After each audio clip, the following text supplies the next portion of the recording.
Hello friends, welcome to my channel. இன்றைக்கி நம்ம சேனலில் ரொம்ப சூப்பரான டேஸ்டான ஒரு ஸ்வீட் ரெசிபி தான் உங்களை பார்க்க வந்திருக்கேன். கண்டிப்பாக இது பிகினர்ஸ் இருந்தால் கூட ரொம்ப ஈஸியாக செஞ்சிடலாம்.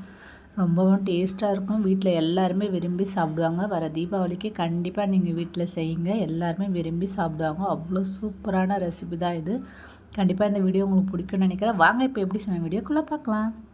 இப்போ ஸ்டவ்வில் ஒரு பேன் வச்சுக்கலாம். அதில் ஒரு கப் அளவுக்கு கடலை மாவு சேர்த்துக்கலாம். சேர்த்துட்டு நல்லா வறுத்து எடுத்துக்கலாம். அடுப்பு தீயை நல்லா குறைச்சி வச்சுட்டு ஒரு 5 to 7 நிமிஷம் நல்லா வறுத்து எடுத்துக்கலாம். நல்லா வறுபட்டு வாசனை வரணும், ஆனால் கருகக்கூடாது. அந்த அளவுக்கு மாவை நம்ம வறுத்து எடுத்துக்கலாம். இப்போ அதை அப்படியே ஆற வச்சுட்டு நம்ம ஒரு ஜல்லடியில் சேர்த்துட்டு நம்ம ஜலிச்சு எடுத்துக்கலாம். ஏன்னா கட்டிகள்லாம் இருக்கும், அதனால் நம்ம ஜலிச்சுட்டு சேர்த்துக்கினா ரொம்ப நல்லா ஒரு நம்ம செய்கிற ரெசிபி. பாருங்கள், நம்ம கட்டிலாம் இருந்தால் நம்ம கையை வச்சு உடச்சி விட்டு நல்லா ஜலிச்சு எடுத்துக்கோங்க. கடைசியாக இதை நம்ம எடுத்துடலாம். இது இப்போ அப்படியே ஒரு பவுலில் மாற்றிக்கலாம். இப்போ நம்ம ஒரு கப் மாவு எடுத்ததுக்கு ஒரு கப் அளவுக்கு நான் ஆயில் எடுத்திருக்கேன். வாசனை இல்லாத எண்ணெய் தான் எடுத்திருக்கேன். இப்போ ஒரு 1/4 கப் மட்டும் சேர்த்துட்டு நம்ம நல்லா மிக்ஸ் வச்சுட்டு கலந்து விட்டுக்கலாம். திரும்பவும் ஒரு 1/4 கப் அளவுக்கு சேர்த்துட்டு நல்லா கலந்து விட்டுக்கலாம். மொத்தமாக பார்த்திங்கன்னா 1/2 கப் அளவுக்கு எண்ணெய் சேர்த்து நல்லா கலந்து விடுறேன்.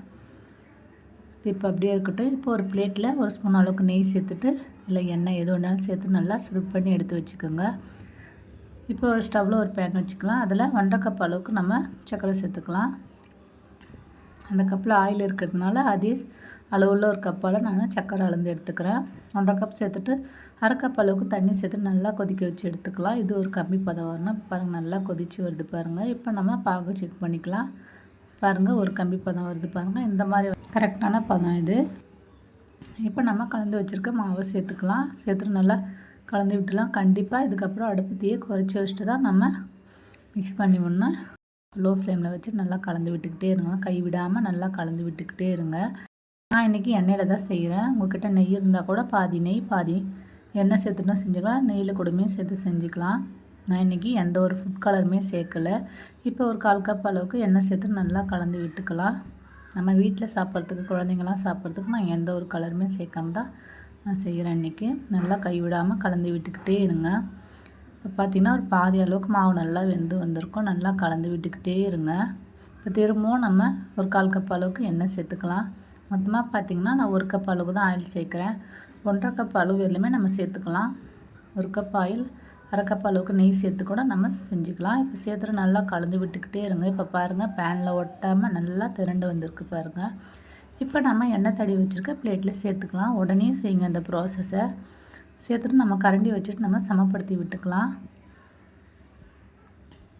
பாருங்கள், இது ஒரு சைடாக நம்ம பண்ணிவிட்டு நம்ம சமப்படுத்தி விட்டுக்கலாம். தட்டு கொஞ்சம் பெரிய தட்டாக இருக்கிறதுனால அந்த மாதிரி நான் சமப்படுத்தி விட்டுக்கிறேன். நல்லா கரண்டி வச்சுட்டு அமுத்தின மாதிரி ஸ்ப்ரெட் பண்ணி விடுங்க. எண்ணெய் பபுள்ஸ்லாம் இருக்கும். இது இப்போ 1 மணி நேரம் அப்படியே அரை வச்சிடலாம். இப்போ பாருங்கள், நல்லா ஆறி வந்துடுச்சு. இப்போ நம்ம கத்தி வச்சுட்டு நம்ம கட் பண்ணி எடுத்துக்கலாம்.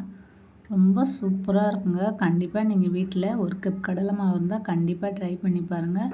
அதுக்கப்புறம் நீங்கள் அடிக்கடிக்கு செய்வீங்க. இந்த மாதிரி கத்தி வச்சுட்டு நீங்கள் ப்ரெஸ் பண்ணி மாதிரி நீங்கள் கட் பண்ணிங்கன்னா டக்குன்னு நல்லா ஈஸியாக கட் ஆகிடும். நம்ம வேறு ஒரு பிளேட்டு கூட மாற்ற தேவை. நம்ம இப்படியே கட் பண்ணி எடுத்துக்கலாம். நமக்கு தேவையான சைஸில் நம்ம கட் பண்ணி எடுத்துக்கலாம்.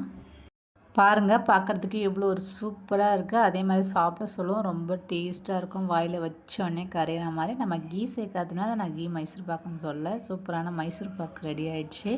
சாஃப்டான மைசூர் பாக். கண்டிப்பாக இந்த வீடியோ உங்களுக்கு பிடிக்கும். வீட்டில் குழந்தைங்கள்லேருந்து பெரியவங்க வரலுமே இந்த மாதிரி ரெசிபி செஞ்சு கொடுத்தீங்கன்னா விரும்பி சாப்பிடுவாங்க. இதுக்கப்புறம் நம்ம கடைகள் எல்லாமே போய்ட்டு வாங்க தேவை, வீட்லேயே நம்ம செய்யலாம். பாருங்கள், பார்க்குறதுக்கு எவ்வளோ ஒரு சூப்பராக இருக்குன்னு.